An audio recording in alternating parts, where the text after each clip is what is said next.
Friends, तो आज हम देखेंगे हमारा यूनिट 2 का जो थर्ड पॉइंट है, सार्वजनिक शिक्षा बनाम निजी शिक्षा। यानी सार्वजनिक शिक्षा क्या है और निजी शिक्षा क्या है। तो पहले देखिए सार्वजनिक शिक्षा और निजी शिक्षा की जो आया और कहाँ से जो है इसका जो ये जो है so private education versus public education versus private education का जो शुरुआत हुआ है वो कैसे हुआ है। तो उदारीकरण और वैश्वीकरण की जो के युग में प्रतिस्पर्धा जो है सो आवश्यक हो गया। अभी जो हमारा जिस चीज़ का युग चल रहा है, वैश्वीकरण का, उदारीकरण का, उसमें क्या हमारा जो कंपटीशन जो है बहुत हाई हो गया अभी। तो आज उद्योग क्षेत्रों में निम्नीकरण के बढ़ते हुए प्रभाव को देखते हुए यह माना जा रहा है कि इसका इस प्रयोग से शिक्षा के क्षेत्र में गुणवत्ता में वृद्धि होगी और उच्च शिक्षा के लिए अन्य देशों की ओर भारतीयों का पलायन रुकेगी। संचार, इलेक्ट्रॉनिक, कंप्यूटर आदि क्षेत्रों में हुए तकनीकी विकास के लिए एक सुनिश्चित एवं प्रभावी रूप में परीक्षित मानव संसाधन की आवश्यकता है, जिसकी आपूर्ति मात्र सार्वजनिक क्षेत्र के शिक्षण संस्थानों से संभव नहीं है। अभी देखिए आजकल का जो युग है उदारीकरण और वैश्वीकरण का है, जिसमें जो है प्रतिस्पर्धा जो सो होता जो है आवश्यक हो गया है। और प्रतिस्पर्धा के कारण जो है हमारा क्या गुणवत्ता में वृद्धि हो रही है। जो अच्छा होता है वही जो है सो आगे निकल पाता है इसमें। तो यही जो है हमारे हर काम में जो है ये लागू जो है सो हो रहा है। और ये जो है सो शिक्षा में भी आ गया है। प्रतिस्पर्धा जो है हमारे कंपटीशन जो है सो एजुकेशन में भी आ गया है। और इसके चलते हमारे जो है सो भारतीयों का जो शिक्षा का है या कोई काम है जो उसका की गुणवत्ता में वृद्धि हो रही है, जिससे जो हमारी हो जो भारतीयों में क्या हो पलायन हो रहा है दूसरे देशों में, वो क्या पलायन रुकेगी। ये अपना जो है इलेक्ट्रॉनिक, कंप्यूटर आदि क्षेत्र क्या होंगे, ये खुद देश में जो है सो विकसित होंगे। यानी और इसकी जो होगी जो पढ़ाई होगी तकनीकी के माध्यम से होगी, जिससे क्या होगा जो दूसरे देश में जो बच्चे जा रहे हैं पढ़ रहे हैं उस वो सब क्या है नहीं जाएंगे। तो यही सब हमारा जो है सो जो गुणवत्ता को बढ़ाने पर होगा सो होगा। आज जो सिर्फ हमारा जो सो सार्वजनिक क्षेत्र की शिक्षण संस्थाएं से संभव नहीं हो सकता है।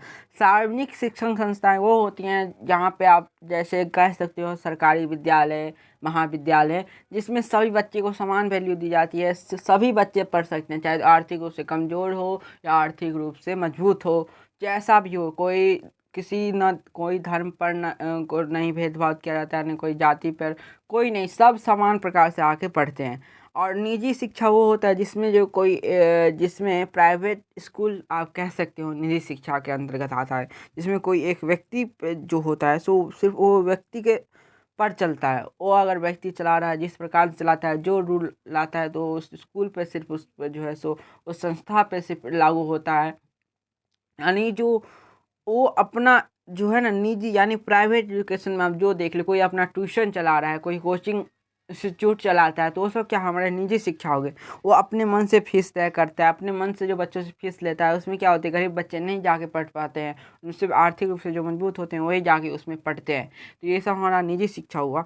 तो एक छोटा सा एग्जाम्पल मैंने आपका सार्वजनिक शिक्षा और निजी शिक्षा का दे दिया है। आगे देखिए और इसको अच्छे प्रकार से डील करते हैं। तो जो हमारा जो अभी तक जो है सो सदियों तक दासता के बंधन से मुक्त होने के बाद देश ने मध्य मार्ग का अनुसरण करते हुए मिश्रित अर्थव्यवस्था के विचार को ग्रहण करने के बावजूद सार्वजनिक क्षेत्र में अनेक संस्थाओं का निर्माण 70 के दशक तक किया गया, जिसके तहत समाजवादी विचारों का स्थान मिला। यही है हमारा 1991 में उदारीकरण के विचार का जो विचार को स्वीकार किया गया। कुछ क्षेत्रों को छोड़कर अनेक क्षेत्रों को निजी क्षेत्र के लिए खोल दिया गया। जो 1991 में जो उदारीकरण के विचार को स्वीकार किया। देखिए उदारीकरण वो होता है जो आप अपने देश की व्यवस्था को, अर्थव्यवस्था को सुधारने के लिए या किसी भी चीज़ को विकसित करने के लिए, विकास करने के लिए, वृद्धि करने के लिए आप कुछ चीज़ों में छूट प्रदान करते हैं, वही आपका उदारीकरण कहलाता है। तो उदारीकरण देखिए क्या है, हमारे 1991 में उदारीकरण के विचार को स्वीकार किया गया। कुछ क्षेत्रों को छोड़कर अनेक क्षेत्रों क्या हुआ निजी क्षेत्र के लिए खोल दिया गया। फलतः इसका प्रभाव शिक्षा के क्षेत्र में भी पड़ना स्वाभाविक हो गया और सार्वजनिक बनाम निजी शिक्षा का बहस प्रारंभ हो गया। यहीं से जो हमारा 1991 के बाद से जो सार्वजनिक शिक्षा बनाम निजी शिक्षा प्रारंभ हो गया। हमारा उसके बाद देखिए इसका प्रभाव जो शिक्षा के क्षेत्र में ही पड़ा। उच्च शिक्षा के क्षेत्र में इसने प्रवेश किया और धीरे धीरे अन्य शिक्षा के क्षेत्रों में भी निम्नीकरण का क्षेत्र बढ़ता गया और वर्तमान में इसके और अधिक बढ़ने का आसार प्रबल हो गए। प्रारंभिक क्षेत्र में इसने अपनी मजबूत उपस्थिति दर्ज कर ली है। देखिए प्रारंभ में क्या था, उस शिक्षा के क्षेत्र में इसने अपना जो है सो प्रवेश किया था। यानी जो जो हायर एजुकेशन थे वो अपना निजी इंस्टीट्यूट जो है सो खोल रहे थे।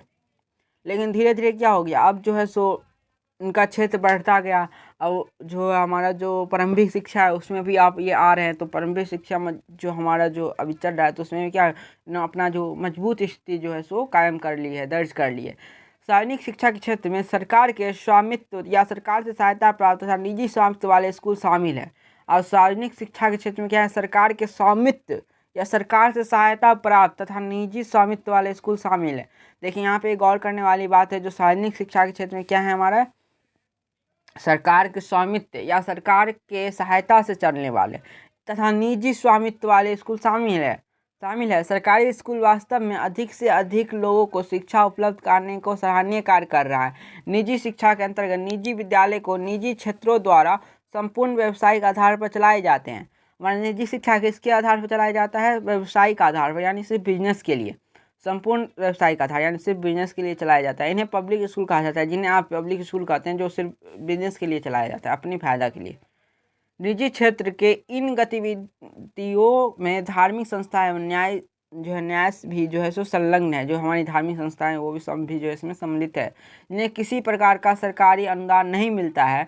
उच्च शिक्षा के क्षेत्र में कई निजी संस्थाएं हैं, सरकारी और गैर सरकारी जो है अनुदान मिलते हैं। सार्वजनिक शिक्षा किसी भी समाज के समावेशी विकास के लिए आवश्यक है। सार्वजनिक शिक्षा क्या है, किसी भी समाज के समावेशी विकास के लिए आवश्यक है, और सार्वजनिक शिक्षा को नकार नहीं सकते हो। वो सर्वे भवन्तु सुखिनः के उदात्त भावना से प्रेरित होकर कार्य करती है। यह शिक्षा सामाजिक और राष्ट्रीय उद्देश्यों की पूर्ति के साथ, अब देखिए हमारा जो यहाँ पे सिर्फ सार्वजनिक शिक्षा को हम अभी डील करेंगे, तो क्या होता है सार्वजनिक शिक्षा।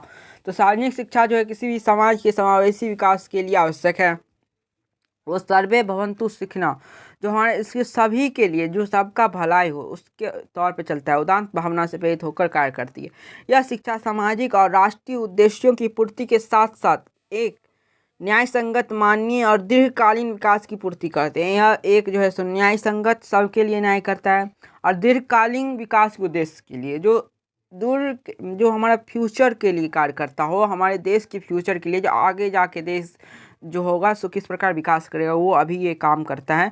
जो आगे जाके जैसे अभी साक्षर का जो चल रहा है, अभी जो सभी आदमी को सिर्फ साक्षर बनाना है, तो सभी आदमी अगर साक्षर हो जाएंगे तब जो है इसका स्टैंडर्ड बढ़ेगा। सब लोग जो है इसमें फिर शिक्षित होने के लिए जो अच्छे से फिर इसमें भी जो है हार्ड पढ़ाई होगी, जो बच्चे शिक्षित होने के लिए पढ़ेंगे, तो विकास की पूर्ति करते हैं। यह एक लोकतांत्रिक समाज में जहाँ शिक्षा लोगों और समाज को विकसित करने के लिए सबसे व्यवस्थित प्रक्रिया होती है।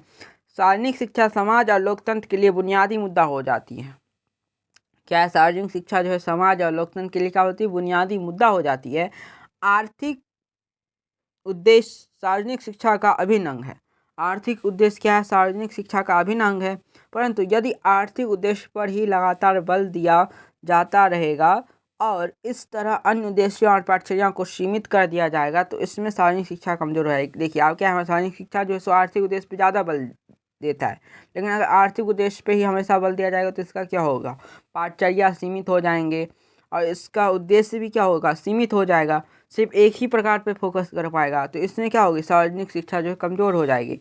अब देखिए उदारीकरण के बाद और निजी विद्यालय की अप्रत्याशित वृद्धि ने सार्वजनिक शिक्षा को आघात पहुँचाने का कार्य किया। नवीनता गतिशीलता के नाम पर निजी शिक्षा को लगातार बढ़ावा दिया जा रहा है। सार्वजनिक शिक्षा की सीमा है, लेकिन वे अपनी सीमाओं के बावजूद काफ़ी अच्छा प्रदर्शन कर रहे हैं। यहाँ सामयिक प्रश्न जो सार्वजनिक एवं निजी से संबंधित है। आजकल प्रायः अंग्रेजी माध्यम प्रतिष्ठित निजी तंत्र द्वारा संचालित विद्यालय पब्लिक स्कूल अर्थात सार्वजनिक शब्द का प्रयोग करने लग गए। यहाँ यह प्रश्न उठता है कि निजी स्कूल सार्वजनिक शिक्षा का काम कर सकते हैं।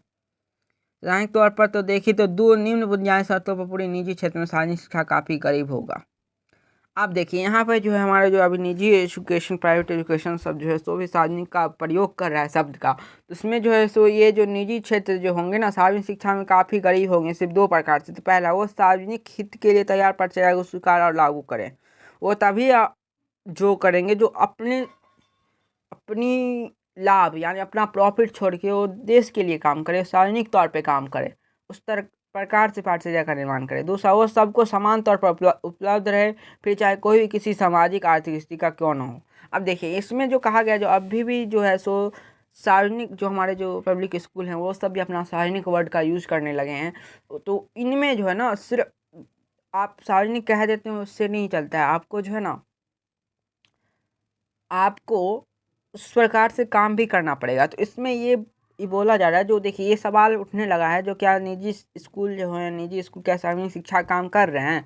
तो इसमें बोला गया काम तो अगर कर रहे हैं, लेकिन वो दो चीज़ में गरीब हो जाएंगे, मतलब दो चीज़ में वो कमज़ोर हैं। पहला, वो सार्वजनिक हित के लिए तैयार पर्चा को स्वीकार और लागू करे तब।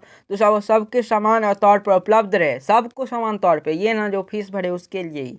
फिर चाहे किसी भी सामाजिक या आर्थिक स्थिति का क्यों ना हो, सबके लिए समान उपलब्ध है। तो यहाँ पे ये दोनों मार खा जाते हैं, ये दोनों पॉइंट से।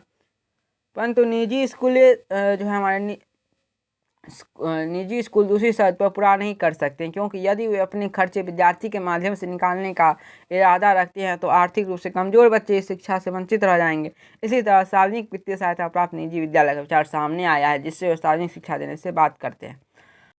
जो सार्वजनिक वर्ड का यूज क्यों कर रहा है, तो देखिए यहाँ पे है, सार्वजनिक वित्तीय सहायता प्राप्त निजी विद्यालयों का विचार सामने आया। जो हमारा सार्वजनिक तौर पर जो वित्तीय सहायता जो हमारा जो प्राप्त विद्यालयों का क्या हुआ, एक आइडिया सामने आया है, जिससे वो अपने आप को क्या, जिससे वो जो है सार्वजनिक शिक्षा देने की जो है सो बात कर रहे हैं। जो हमारे सार्वजनिक वित्तीय सहायता प्राप्त हो निजी विद्यालयों में, तब वो जो है सार्वजनिक शिक्षा देने की बात करते हैं।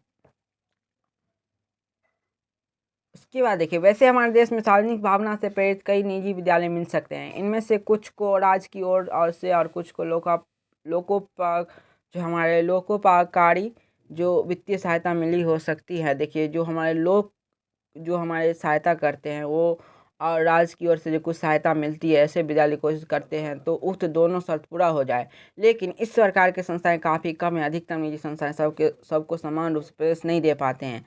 उनका मूल लक्ष्य सिर्फ लाभ कमाना होता है। तो यही जो हमारा जो होते हैं निजी विद्यालय मिल सकते हैं, इनमें से कुछ राज्य की ओर और कुछ लोकपरी जो हमारे वित्तीय सहायता मिलेगी, तभी ऐसे विद्यालय जो होगी सो शर्त पूरी होगी, ये दोनों शर्त। चाहे अगर समाज से कुछ वित्तीय हेल्प मिल जाए या सरकार से, तभी ये दोनों शर्त पूरा होगा और सार्वजनिक शिक्षा उपलब्ध होगा। नहीं तो जो अभी के शिक्षा निजी विद्यालय जो है सो सिर्फ लक्ष्य सिर्फ उनका होता है लाभ कमाना। अतः यदि हमें सार्वजनिक शिक्षा व्यवस्था को उन्नत करना हो तो राजकीय स्कूलों को सुदृढ़ करना होगा। अतः भारत में हमें राजकीय विद्यालय व्यवस्था को सुदृढ़ और बेहतर बनाने की आवश्यकता है, ताकि समाज सभी वर्गों को बढ़ाने का समान अवसर मिल सकते हैं। वैसे वर्तमान समय में निजी शिक्षा भी एक वास्तविकता बन गई है, जरूरत सामंजस्य स्थापित करने की है। वैसे अभी हमें क्या करना चाहिए, तो सार्वजनिक शिक्षा को भी जो है सो सुदृढ़ करना चाहिए राजकीय शिक्षा को, जिससे जो हो इन दोनों में जो अंतर हो गया है निजी शिक्षा और सार्वजनिक शिक्षा में, वो कम हो जाए। उसके बाद हमारा क्या है, शिक्षा के निजीकरण, उदारवादी दृष्टिकोण तथा आलोचनात्मक जो है इसका विमर्श। अब इसका देखिए, निजीकरण का अर्थ क्या है, सरकारी नियंत्रण से बाहर रहकर कार्य करने की प्रक्रिया, जिससे पूर्व में वह सरकार द्वारा संचालित या प्रतिबंधित संस्थाओं को किसी निजी संस्था या उद्यमी अथवा संस्था को संचालन प्रबंधन हेतु हस्तांतरित कर दिया जाता है। अब देखिए, निजी यानी प्राइवेटाइजेशन क्या होता है, जो अभी आपने सुना होगा हाल ही में जो सब कुछ अभी प्राइवेटाइजेशन हो रहा है, ये हो रहा है, वो हो रहा है। तो आपने कभी न कभी प्राइवेटाइजेशन यानी निजीकरण का जो हुआ शब्द सुना होगा। तो आप निजीकरण आज समझ लीजिए क्या होता है। तो सरकारी नियंत्रण से बाहर रहकर कार्य करने की प्रक्रिया, सरकार के नियंत्रण से बाहर रहकर कार्य करने की प्रक्रिया, जिससे पूर्व में वह सरकार द्वारा संचालित या प्रतिबंधित संस्थाओं को किसी निजी संस्था या उद्यमी अथवा संस्था को संचालन या प्रबंधन हेतु हस्तांतरित कर दिया जाए। यानी कोई सरकार के नियंत्रण से बाहर रहकर कोई भी चीज़ को अगर आप सरकार किसी को दे देती है, सौंप देती है, जो आप इसका से जो है सो आप संचालन करेंगे, तो यही हमारा निजीकरण होता है। जो आज आप जो है इसका जो है संचालन करिए। और निजीकरण से एक फ़ायदा होता है, जो अगर कोई काम जो है सो सरकार जो है सो नहीं कर पाती है, या सरकार के जो होते हैं सरकार उस पर डायरेक्ट नज़र नहीं रख पाती है, तो उस चीज़ को निजीकरण कर देती है।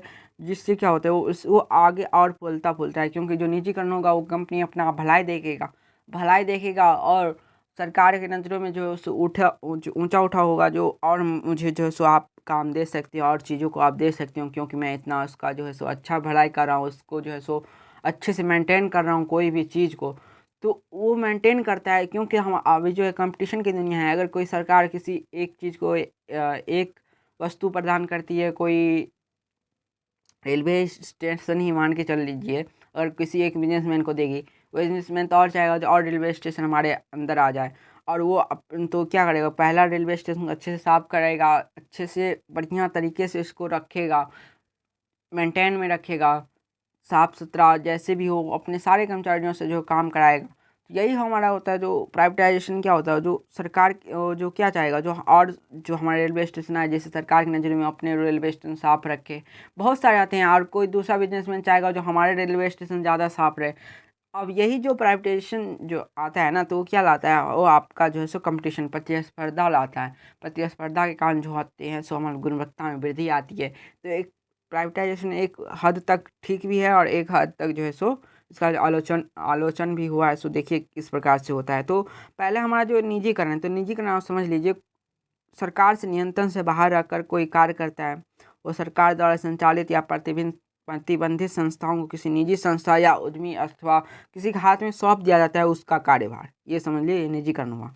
निजीकरण की यह प्रक्रिया किसी एक व्यक्ति या एक संस्था द्वारा ही आरंभ की जा सकती है। वास्तव में निजीकरण का आशय स्वामित्व में परिवर्तन या सरकारी स्वामित्व के स्थान पर किसी निजी संस्था या उद्यमी स्वामित्व से है। क्या है, निजीकरण जो है सरकारी स्वामित्व से कोई निजी स्वामित्व के अंदर है से है। निजीकरण मुख्यतः प्रतिस्पर्धा और मुनाफे की अवधारणा पर टिका है। क्या मैंने बोला, कंपटीशन और मुनाफे लाभ कमाने के ऊपर है।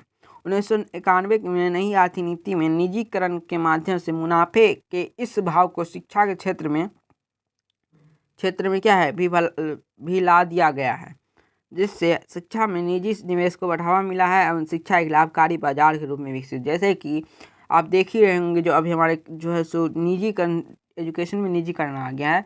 जो बच्चे जितने सरकारी कॉलेज नहीं जाते हैं उससे ज़्यादा वो लोग ट्यूशन पढ़ते हैं, ट्यूशन पढ़ के वो अपना जो है सो काम चलाते हैं। तो यही ट्यूशन जो पढ़ा रहे थे उसका निजीकरण आया, प्राइवेटाइजेशन। जितने हमारे जो विद्यालय हैं, महाविद्यालय, बच्चे उसमें सिर्फ नाम लिखा लेते हैं और अपना ट्यूशन कोचिंग पढ़ते हैं और करते हैं। इसमें क्या होता है, इससे जो हमारे जो ये एक क्या बिजनेस हो गया, एजुकेशन का एक बिजनेस हो गया, जो बहुत सारे इंस्टीट्यूट आए हैं इसका जो व्यापार कर रहे हैं, अपना जो शिक्षा का व्यापार जो हो वो कर रहे हैं इससे। तो ये हमारा क्या हुआ, निजीकरण से क्या हुआ, इसका एक जो है बाजार बन गया है, शिक्षा का बाजार।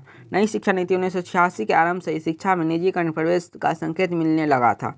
इस नीति के उच्च शिक्षा संस्थानों को बेहतर रूप से संचालित करने के लिए चंदा इकट्ठा करना तथा इमारतों को रखरखाव में रोजमर्रा के काम आने वाले संसाधनों की पूर्ति में स्थानीय लोगों की सहायता की बात कही गई है।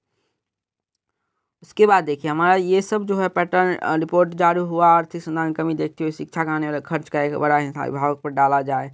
ढांचागत, यही सब जो हमारा ढांचा बनाएगा, निजीकरण लाया गया इसमें। तो ये देखिए, अब हमारे यहाँ से देखिए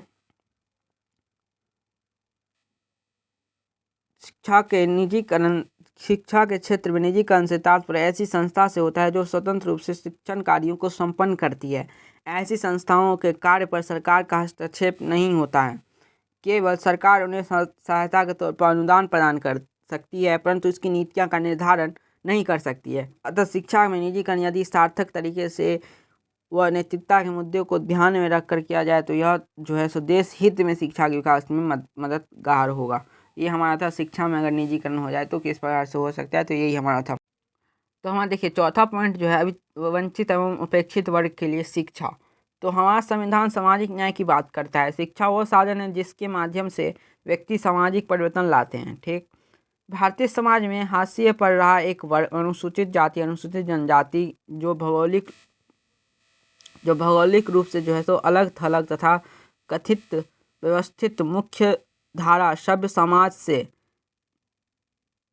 दूर जंगलों, पहाड़ों और दुर्गम इलाकों में अपनी अनोखी संस्कृतियां, धार्मिक पद्धतियां, भाषाओं और जीवन शैलियों के साथ रहती है, अभिवंचित वर्ग कहलाता है।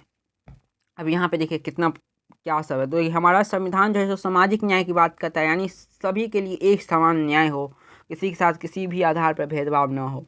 शिक्षा वो साधन है जिसके माध्यम से जो है सो व्यक्ति सामाजिक परिवर्तन लाते हैं। क्या है, शिक्षा के माध्यम से ही हम क्या समाज में परिवर्तन लाते हैं, जो हम सामाजिक परिवर्तन में पढ़े भी है। शिक्षा के माध्यम से ही समाज में परिवर्तन आता है।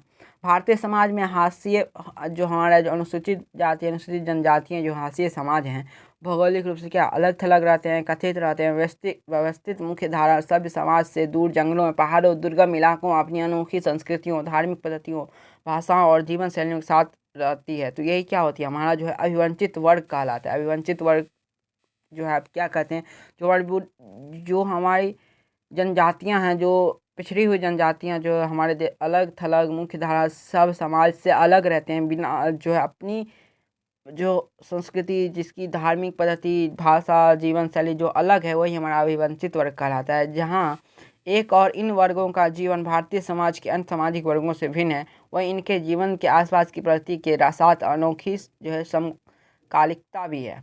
हालांकि कई कारण से विकसित समाज के सामाजिक, आर्थिक, राजनीतिक एवं शैक्षिक क्षेत्रों में इन वर्गों की भागीदारी आसान जो है सो असमान रही। स्वतंत्रता के पश्चात भारत को लोकतांत्रिक समाज बनाने, सभी नागरिकों को उनकी सामाजिक पहचान और वर्ग की परवाह किए बगैर समान अधिकार प्रदान करने से, समान अधिकार हुआ यहाँ पे, समान अधिकार प्रदान करने से इन लोगों की सामाजिक भागीदारी में आमूलचूल बदलाव आया। अभी वंचित एवं उपेक्षित वर्ग के समावेशी विकास के लिए शिक्षा सबसे सशक्त माध्यम है। क्या अविवंचित एवं उपेक्षित वर्ग को समावेशी विकास के लिए क्या है, शिक्षा ही जो है एकदम सबसे सशक्त माध्यम है जो उनको अपना अधिकार, समान अधिकार जो है सो प्राप्त करा सके। ये जो हमारा जो है अविवंचित वर्ग अंतर्गत अनुसूचित जातियों के बच्चों के शैक्षिक विकास की नीतियाँ, कार्यक्रम और योजनाएं हैं, जितने भी जो है सो योजनाएं लाए गए हैं, तो हमारे आगे है। तो देखिए हमारा इसमें देखिए पॉइंट, अविवंचित वर्ग के लिए बालकों की शिक्षा,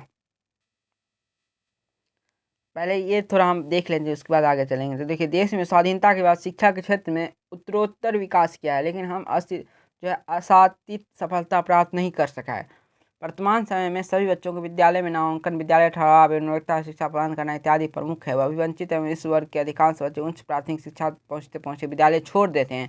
इसी को ध्यान में रखते हुए भारतीय संविधान संशोधन 86वां द्वारा मौलिक अधिकार में शामिल किया गया।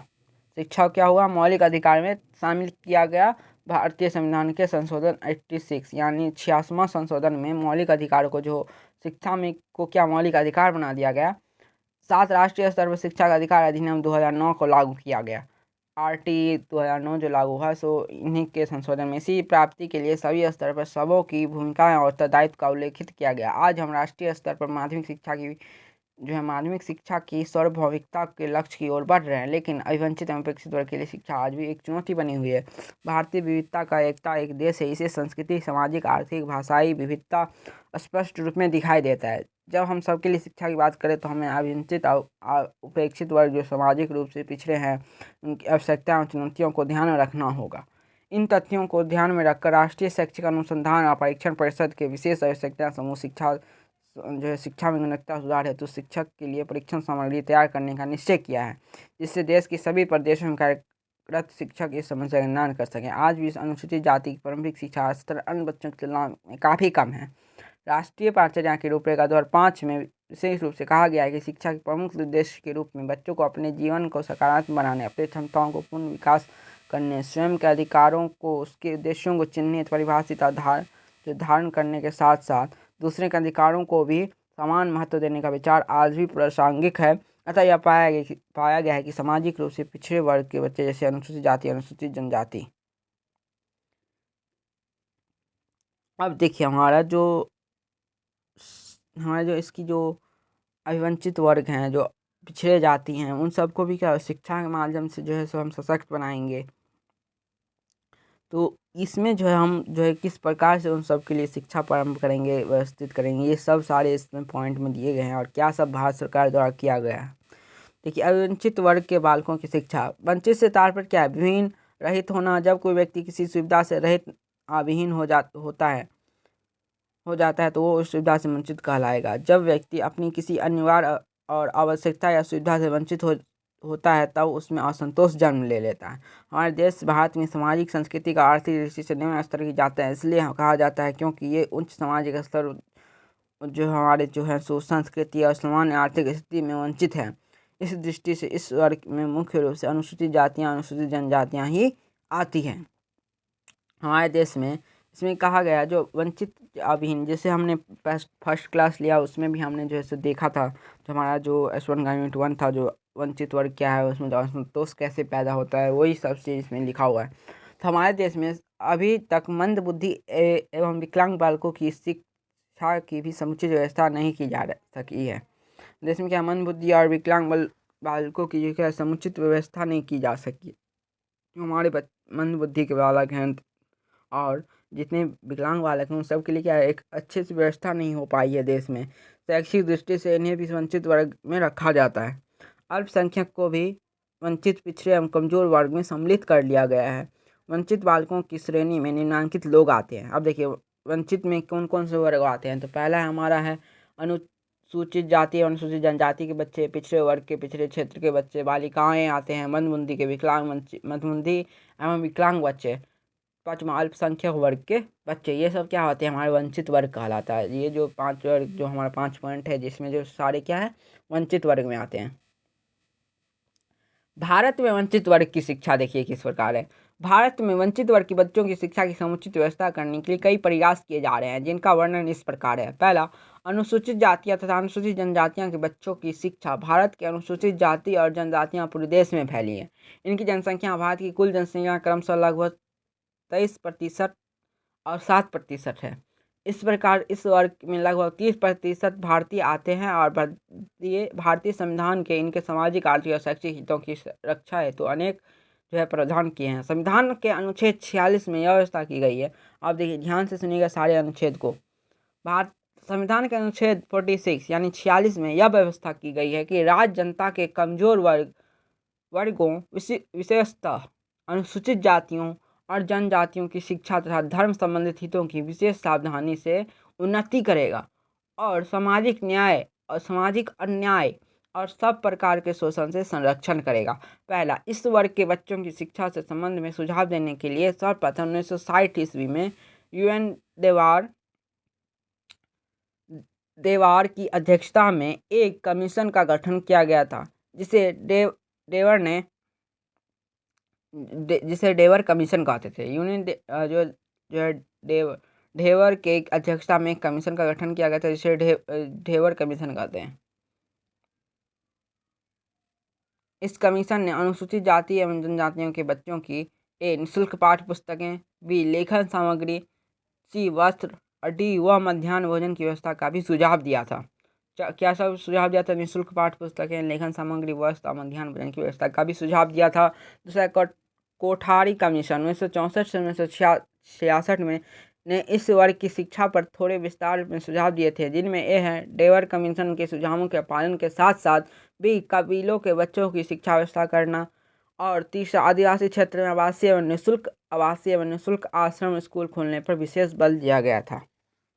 तीसरा क्या सुझाव था देखिए। तीसरा, राष्ट्रीय शिक्षा नीति 1968 में तदनुकूल घोषणाएं की गई थी और अनुसूचित जाति एवं जनजातियों के बच्चों और कबीलों के बच्चों की शिक्षा की तरफ विशेष ध्यान देना शुरू किया गया था और साथ ही आवासीय एवं निःशुल्क आश्रम स्कूलों की स्थापना शुरुआत। चौथा, राष्ट्रीय शिक्षा नीति 1986 में इनकी शिक्षा व्यवस्था हेतु अनेक घोषणाएं की गई और घोषणाओं के साथ साथ इनके अनुपालन हेतु POA योजना भी प्रस्तुत की गई है। इसमें मुख्य घोषणाएं हैं। पहला, नगरों, गांवों, पहाड़ी तथा आदिवासी क्षेत्रों में अनुसूचित जाति एवं जनजाति के बच्चों के लिए विद्यालय की स्थापना की जाए। दूसरा, इन विद्यालय में तथा इन्हीं वर्गों के इन्हीं क्षेत्रों के शिक्षकों की नियुक्ति की जाए। तीसरा, दूर दराज में आने वाले बच्चों के लिए छात्रावासों की व्यवस्था की जाए। डी, इन वर्गों के बच्चों की आर्थिक सहायता की धनराशि बढ़ाई जाए। ई, आदिवासी क्षेत्रों में पहले उनकी भाषा सिखाई जाएगी और उसके बाद क्षेत्रीय भाषा सिखाई जाएगी। ये सब जो था सो इन सब के लिए प्रयास किया गया। इन घोषणाओं के अनुसार वर्तमान में इन्हीं शिक्षा व्यवस्था हेतु निम्नलिखित प्रयास किए जा रहे हैं। पहला, सर्व शिक्षा अभियान जो था SSS के तहत जो है प्राथमिक एवं उच्च प्राथमिक विद्यालय, आंगनबाड़ी या नए प्रकार के शिक्षा केंद्र खोलने की प्राथमिकता दी जा रही है। दूसरा, सभी प्रांतों में इस वर्ग के बच्चों को प्राथमिकता उच्च प्राथमिक स्तर पाठ्य पुस्तक, वर्ष, मध्याह्न निःशुल्क प्रदान किए जाते हैं। अब देखिए ये सब तो हमारा सुझाव था 1 से लेकर 4 पॉइंट तक। और इस पॉइंट में से क्या सब किया जा रहा है उस पॉइंट के तहत देखिए ये सब है। पहले सर्व शिक्षा अभियान के तहत दिए जा रहे हैं। फिर जो हमारा प्राथमिक और उच्च प्राथमिक पाठ्य पुस्तकें जो है, शिक्षा, वस्त्र जो है, मध्याह्न भोजन भी दिया जा रहा है निःशुल्क।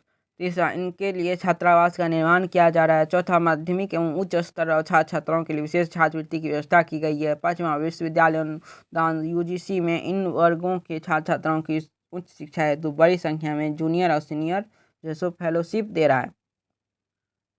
अब पिछड़े वर्ग, आप और पिछड़े क्षेत्र में बच्चों की शिक्षा। यूँ तो हमारे देश में स्वतंत्र होते ही समस्त वर्गों के बच्चों की शिक्षा पर ध्यान देना शुरू कर दिया गया था, परंतु समाज के पिछड़े वर्ग के बच्चे की शिक्षा की ओर ध्यान देना संविधान लागू होने के बाद गया। साथ ही देश के पिछड़े इलाकों, रेगिस्तानी एवं पहाड़ी क्षेत्रों में बसने वाली किसी भी जाति के बच्चे की शिक्षा की तरफ भी गया है। कठोरी आयोग 1964 जो 66 में जो हमने अभी पढ़ा है, ने शिक्षक अवसरों की समानता की बात की।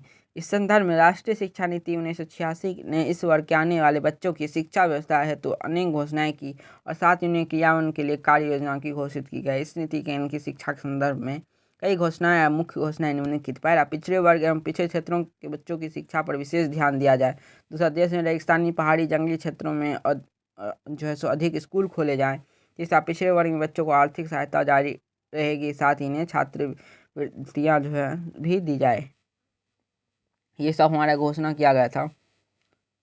अब हमारा जो बालिकाओं के लिए शिक्षा जो था सो इसमें क्या सब किया गया, तो स्वतंत्र होने के सर्वप्रथम राधा कृष्णन कमीशन 1948 से 49 ने स्त्री शिक्षा को समुचित व्यवस्था करने पर सुझाव दिया। राधा कृष्णन कमीशन ने जो स्त्री शिक्षा को सुझाव दिया, स्त्री शिक्षा की समुचित व्यवस्था को। दूसरा, 1950 में हमारा अपना संविधान लागू हुआ। इस संविधान के अनुच्छेद 15 के 3 में यह व्यवस्था की गई है कि इस अनुच्छेद की किसी भी बात से राज्य को स्त्रियां और बालकों की कोई उपबंध बनाने की कोई बाधा नहीं होगी। तीसरा, 1951 ईस्वी में बालिका शिक्षा के प्रचार एवं प्रसार के लिए योजनाबद्ध रूप से कार्य शुरू किया गया। 1958 केंद्र सरकार ने स्त्री शिक्षा के संबंध में सुझाव देने के लिए श्रीमती दुर्गाबाई देशमुख की अध्यक्षता में राष्ट्रीय महिला शिक्षा समिति का गठन किया। इस अध्यक्षता के नाम देशमुख समिति भी कहते हैं। इस समिति को देशमुख समिति भी कहते हैं। इस समिति ने स्त्री शिक्षा के प्रचार प्रसार के लिए अनेक सुझाव दिए, जिसमें राष्ट्रीय महिला परिषद शिक्षा परिषद की स्थापना भी, स्त्री शिक्षा के प्रसार के लिए अतिरिक्त धनराशि की व्यवस्था, चौथा और स्त्री पुरुष सबके लिए समान शिक्षा का सुझाव मुख्य थे। जो हम उसके बाद है, सरकार ने 1959 में राष्ट्रीय महिला परिषद का गठन कर इसे स्त्री शिक्षा के संबंध में नीति एवं योजना के निर्माण का कार्य सौंप दिया। छठा, शिक्षा के संदर्भ में 1962 ईस्वी में हंसा मेहता समिति का गठन किया गया। इस समिति ने भी लगभग वही सुझाव दिए। सातवां है, राष्ट्रीय शिक्षा नीति 1986 में स्त्री शिक्षा के प्रसार एवं उन्नयन के लिए कई घोषणाएं की और साथ ही साथ उन घोषणाओं के क्रियान्वयन के लिए कार्य योजना भी बनाई गई, जिसके अनुसार वर्तमान में स्त्री शिक्षा के प्रसार एवं उन्नयन के लिए निम्नलिखित प्रयास किए जा रहे हैं। जिन जिलों में स्त्री साक्षरता दर बहुत कम है उनमें जिला विद्यालय शिक्षा कार्यक्रम चलाया जा रहा है। बी, बालिका निरौपचारिक शिक्षा केंद्रों में 90% अनुदान देना शुरू किया गया है। सी, 1989 में महिला समान संख्या कार्यक्रम शुरू किया गया जो वर्तमान में 900 ग्रामों में चलाया जा रहा है। इसके द्वारा ग्रामीण और पिछड़े वर्ग की बालिकाओं की शिक्षा व्यवस्था की जा रही है। डी, नवोदय विद्यालय में बालिकाओं के लिए 30% स्थान आरक्षित किए गए हैं। ई, माध्यमिक और उच्च प्राथमिक स्तर पर निःशुल्क छात्रावास की सुविधा बढ़ाई जा रही है। एफ, बालिकाओं के लिए माध्यमिक स्तर पर तक शिक्षा निःशुल्क कर दी गई है। कुछ प्रांतों में इनके लिए उच्च शिक्षा भी निःशुल्क है। जी, निर्धन वर्ग की छात्राओं को आर्थिक सहायता भी दी जा रही है। और एच, बालिकाओं को कुछ विशेष जो है छात्रवृत्तियों की व्यवस्था की जा रही है, जो हमारे भारतीय संविधान के तहत किया जा रहा है। राष्ट्रीय शिक्षा नीति 1986 में के तहत जो ये सारी घोषणाएं जो हुई थी उस सब के तहत ये सब सारे कार्य जो है महिला के उन्नयन के लिए, उनके विकास के लिए जो है सो कार्य किए जा रहे हैं। उसके बाद हमारा है मंद बुद्धि और जो विकलांग शारीरिक रूप से जो विकलांग बच्चे हैं उन सब के लिए जो कार्य किया जा रहा है वो हम अगले वीडियो में देखेंगे, जो क्या सब है। बहुत ही इंपॉर्टेंट है, आप सबको एक नज़र इस पर डाल लेना जरूरी है। उसके बाद हम समान विद्यालय प्रणाली क्या है वो सब देखेंगे। तो चलिए, अगर वीडियो अच्छा लगा हो तो लाइक करिएगा, कमेंट करिएगा, इस वीडियो को जो शेयर करिए अपने फ्रेंड्स के साथ, अगर वो डिलीट कर रहे हो तो उनके साथ। इसमें जो है मैं जो बुक में आपका जो सिलेबस दिया रहेगा वही मैं पढ़ा रहा हूँ, या न सिलेबस से कोई कम ना ज़्यादा। जो सिलेबस है आपका जो बुक है उसके तहत में यह पढ़ाई की जा रही है। अगर आप चैनल पर नए हो तो चैनल पर सब्सक्राइब करिए, चैनल को बेल आइकन दबा लीजिए। बाय, स्टे ट्यून्ड, फिर मिलेंगे नेक्स्ट वीडियो में।